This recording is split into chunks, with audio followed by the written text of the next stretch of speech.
All right, my name is Riley Rourke. I am here with Rebecca Mahoney, the author of Thrall, and this is your first adult novel, yes? Yes, it is. Which is so exciting. Congratulations. You've written Thank you. two other books, Yes, which thank you. are The Valley and the Flood and The Memory Eater. That's right. So, what was different about writing this adult novel compared to young adult? Yeah, it was pretty exciting. The line sort of between young adult and adult was a bit narrower this time than with the project I'm working on now because I'm working on something that's set in a workplace, which is a lot of fun. That's not something you really get to do in YA. But for this, the characters are in a college, so they are still sort of young adult, but it does sort of go beyond that age range. So some of it was just tweaks in the voice, like the point of view. Teens kind of prefer something a bit more immediate, so you tend to do maybe a first person present tense. As an adult novel, this is a third person past tense, so it's like slightly more removed from your main character. And part of it is just the philosophy of approaching sort of how I'm writing horror, especially. Because certainly with teens, you don't want to pull punches because teenagers hate that. They can sense it. But there is sort of a duty of care that goes into it. Maybe when you're writing something scary, you don't necessarily want to ease off, but you do want to sort of button it up. You want to give them emotional closure, even if the book is not ending in a neat way.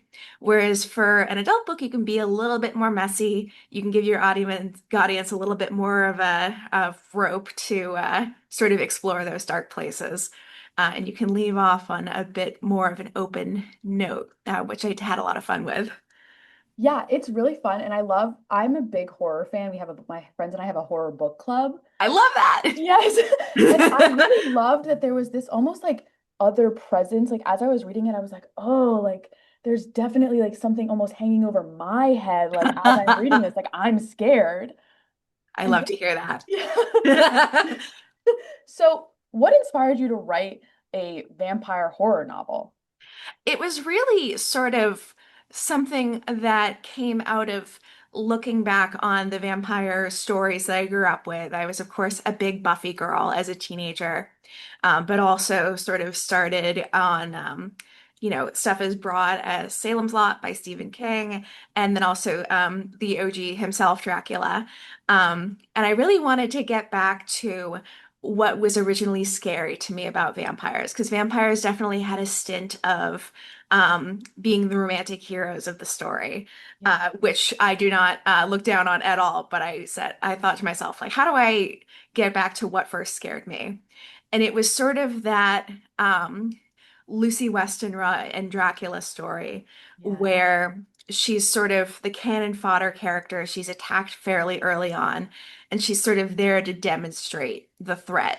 Mhm. So there's this period of her sort of having been bitten, being pursued by Dracula. And there are all these people around her, including like Van Helsing, the people who end up eventually defeating Dracula, but there's nothing they can do for her.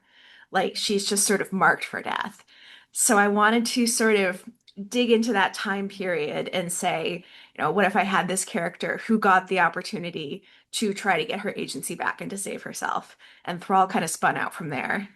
That's so cool. That's just so cool. Did you read Carmilla at all? Because I know this is a queer novel as I well. And love Carmilla, Carmilla. yes, Carmilla is so good. I have to ask, did you find any inspiration in Boston? Like I know we have a lot of colleges here. Did you go to any and you were like, oh, this is the vibe I want? Absolutely. So this particular book is set in Tennessee, and the main inspiration was this place, Sewanee, the University of the South, that I went to for a writer's retreat once. Like I do find that I tend to write about places that are not like the place that I'm in. Maybe it's that like you notice more of the fine details when you don't see them every day. But Mhm. definitely Boston creeps in. I work in colleges here. I'm in one now, and I went to Brandeis out in Waltham, and I spent a lot of time there, of course. So I knew writing that was sort of the image of a campus in my mind. But Mhm. actually, a few days ago, a reader messaged me on Instagram and went, did you go to Brandeis?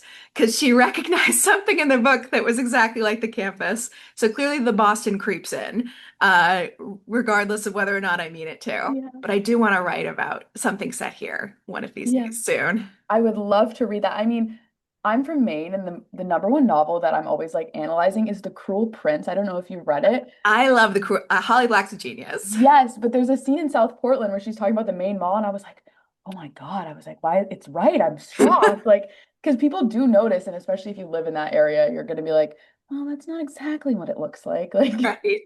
I was so tickled reading that book that Fairy was off the coast of Maine. I know.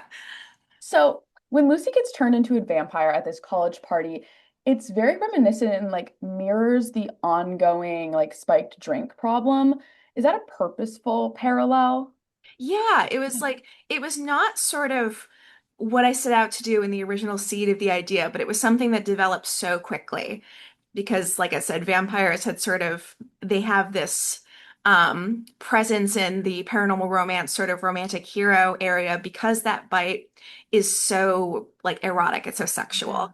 And then on the flip side, their violence also has this sexual component to it. And beyond the physicality of it, they're sort of able to control you. They're able to sort of override your own agency and make you act against your own self-interest. So it was sort of like drawing a lot of that sort of those tropes that were already baked into vampire books and making them really explicit. And when I'm writing horror, especially, or fantasy or sci-fi, what really grounds the book in reality and makes it recognizable to readers emotionally is those realistic reactions. And I've never been pursued by a vampire, of course, but I have been a young college freshman, and all of the messaging and anxieties that that entails, the sort of warnings that you get about watching your drink, about how to protect yourself. So even as the book gets more supernatural, that was sort of a thread of realism I wanted to hang on to, because whether or not it's a monster or a person, of course, that is gonna sort of need to be processed as a profound violation. Yeah.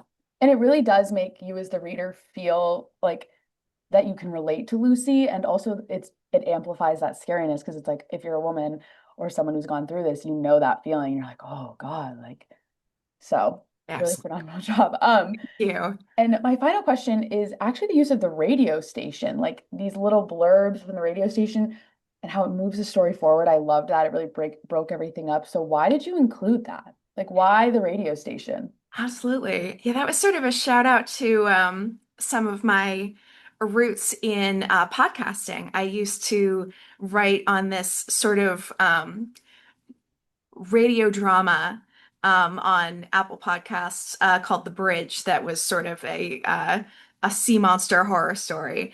But I think that audio is just this great place for horror Mhm. because it you get sort of the soundscape aspect. And that sort of single voice in the night and the eeriness of that, but it also naturally holds back because you can't show everything. So I sort of wanted to give that little nod to how much radio horror has inspired me.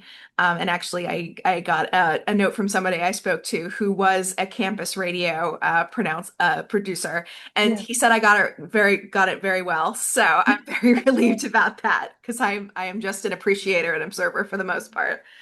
That's so reassuring. That's great. And so you did mention at the beginning that you're working on something else. Can you say anything about what else you're working on?